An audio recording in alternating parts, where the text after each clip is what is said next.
What is going on, guys? It's your boy Miata Mike back again with another little bitty luscious video for you. And this is something I didn't know how to do, which is remove the center console. I tried finding a dedicated video on how to do it and I couldn't. So that's why I'm here today. Showing y'all how to remove this down center console. Dang it. So to get started, you're going to want to take off your mat. Take the mat off there. You don't need it. There's going to be a little mat in here. Take it out. You don't need it. And then to get started, there's a screw right down in there. Take that screw out. Next, you're going to want to pop this off. So to pop this off, I like to use this little interior trim remover. So stick it in somewhere you can find the opening and just start prying away at it. Eventually, something like this should happen. If you just yank hard enough, you will get it out. Really nice and easy. There's 2 tabs on each side, I believe. Yep, that is what it looks like. Now you'll see the inside of your armrest. Push that forward. You'll be met with 3 screws. One here, here, and here. Let's take those out right now, along with this one.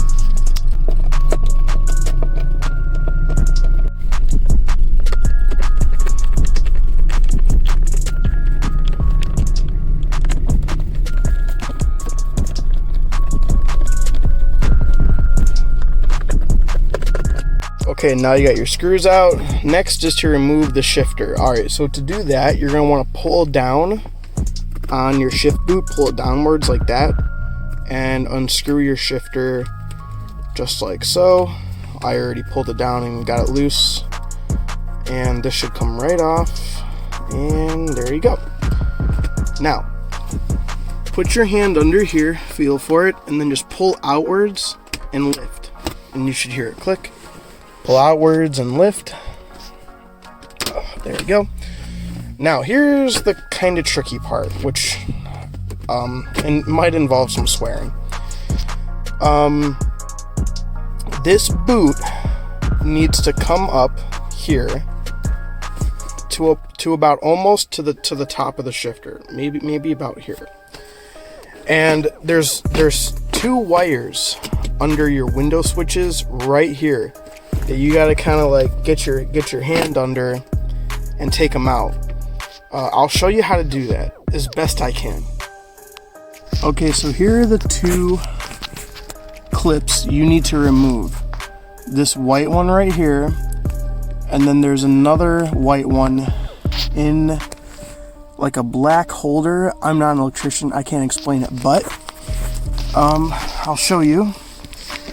Right there, the tip of the screwdriver, that white middle part, that's a tab. Push on the tab and it'll slide out towards the passenger side of the vehicle. So once you pop that tab right in the middle right here, it should actually just kind of come flying out. Now this one, you have to go on the other side of the car and you'll see the tab right here in the middle. I'll show you that right now. So this is the other side of the car. Right there is a tab in the middle. This. Push on that and just try to pull it downwards and you will get it eventually. Alright, sitting back in the driver's seat. Now that we got those clips out, try to pull your e-brake as far up as you can get it. And I mean really yank on it. The higher you can get it, the easier this is going to be. But start by pulling this side of your shift boot up over in front of it.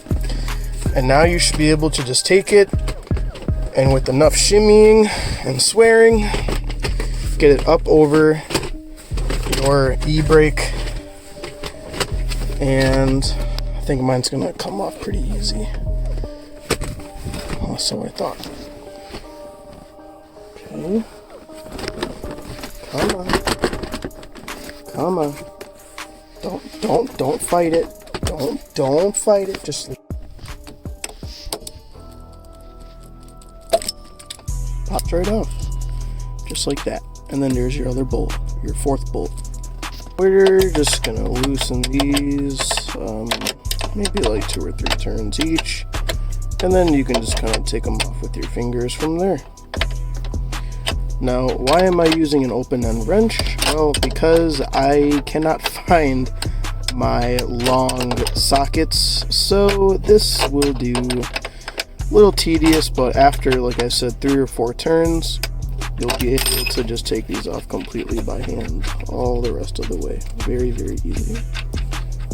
And yep, just do that for all. Alright guys, now that you got all 4 of your nuts out, there is one more thing to do, and you will have a small plastic ring, just like this, holding down or securing this shift boot. There's no easy way to take this off. This is just where I cut it.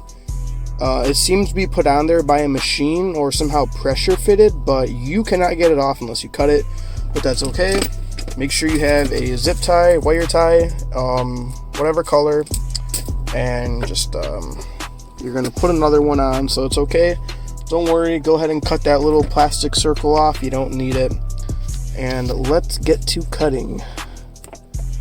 And just like that. Alright, once you get it started, it comes pretty easy.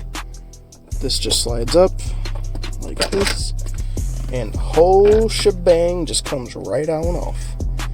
That's what that looks like, in case you're wondering. And you're left with this.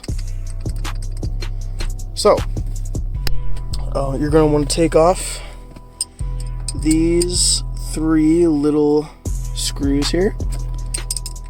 Alright guys, and then once you got your 3 little screws out, this whole thing should come out as a whole unit. Now that is what it looks like. You're probably wondering, well, where's the shifter bushing? Here's something interesting. So this is the original OEM plastic shifter bushing.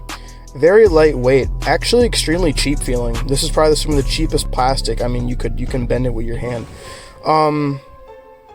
But my car has 132,000 miles on it, and this part is in mint condition. There is not a scratch on it, just my fingerprints. There is no imperfection whatsoever on this little plastic shifter, so I don't think they're failing and exploding and disintegrating like they say they are. I don't see how. I mean, I live in Chicago where there's constant stop and go traffic. Constant red lights, constant stop signs. I'm always using the shifter. My hand never leaves this thing. So I don't necessarily know if, I don't know if these are failing like they say they are. But hey, give me something to do during the coronavirus quarantine. So down in there is my brass shifter bushing from Fab 9. Was it worth the money? I'll let you decide. I mean, I'll get to that.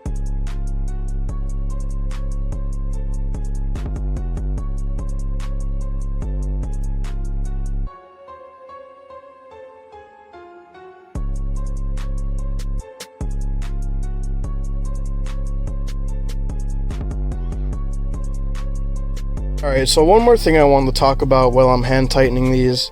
When you pull out your shifter, you might notice there's no fluid in there. Now, don't be alarmed. From what I've heard, the 6-speed transmission isn't really supposed to have any fluid in there at all. It's just kind of like a grease you put on there. Now, I have grease all around the side of this, where the shifter kind of like glides. It glides on there. So I have that all greased up. Should last for a long time. So yeah, that's that. But the 5-speed transmission, I heard, is supposed to have fluid in there. The same fluid you use in your transmission. Just kind of make a little pool in there, just enough to cover the bearing down on in there, the bushing, just enough to cover the bushing. So like a 1/4 inch, and it's pretty much all you're supposed to do. But the 6-speed is not supposed to have any transmission fluid in it. You could use that if you wanted to, but I just use some STP grease from AutoZone. This whole can, lifetime supply for me at least, was $4, and this is the Molly EP. It is, I like this stuff.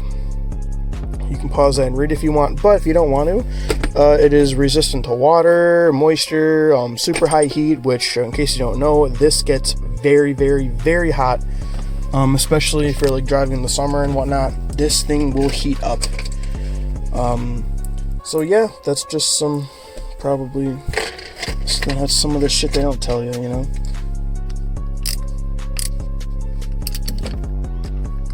Like I said, guys, torque all these down real tight, because once these things even get even a little loose, they're done. Like they're coming out from there. So I don't know what the torque specs are, but you'll get what I'm saying when you do this. You don't want these on there just kind of, you know, hit a bump too hard, they just start undoing themselves. So torque them down pretty good.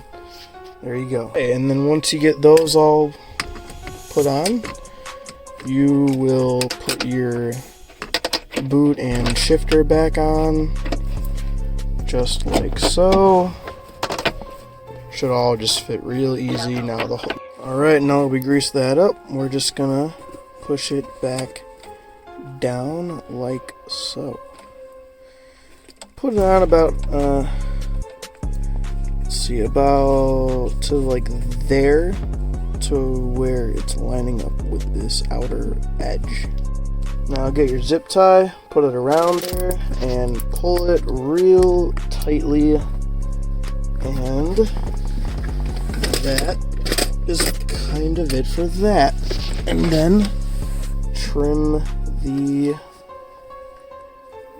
end like so. Don't need that. And that is how that should look. And then take your foam piece, just kind of drop that on there, pull this down, and it should stop when it wants to stop. Finish pulling this down, and perfect. Alright, so we're looking good. Should look like this. Assembly again, and then pull your e-brake, I'm telling you guys, as high up as you can.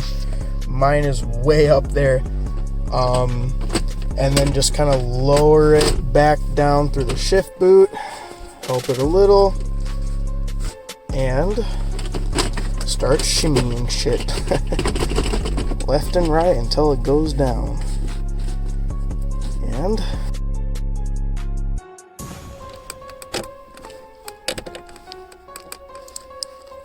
guys, and then once you get that all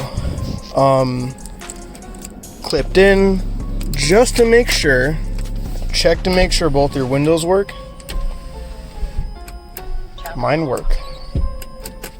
I didn't mess anything up. Alright, so we got that one in, and we got the back two in, that one, and we are on to the last one, and that is pretty much all it takes to take out the center console.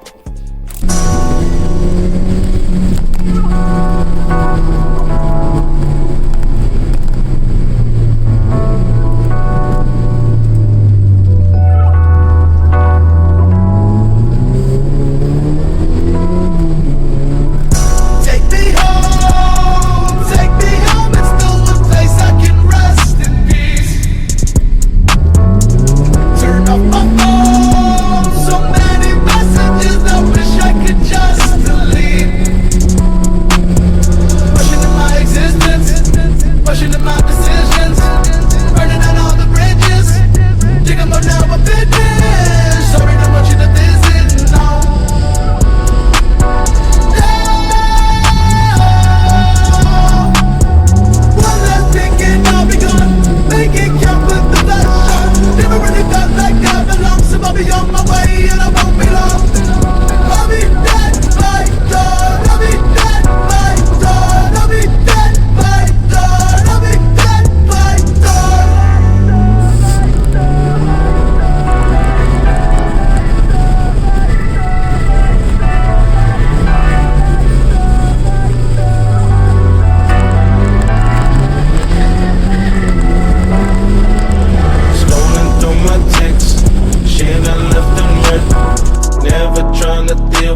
There's bliss up in my ignorance. 10 dope dealers, X want me